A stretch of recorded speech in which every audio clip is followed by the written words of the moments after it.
समितीचं गठन करण्यात आलंय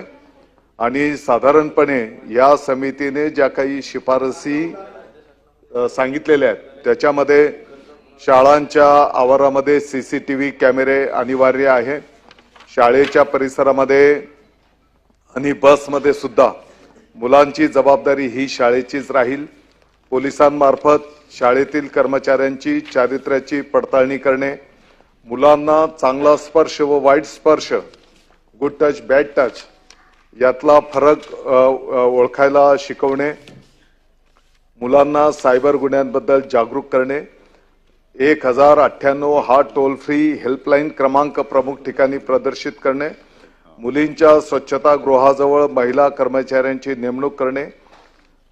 मुलींसाठी शाळांमध्ये सॅनिटरी पॅड उपलब्ध करून देणे, प्रत्येक शाळेमध्ये तक्रारी बॉक्स व सखी सावित्री समितीची स्थापना करणे।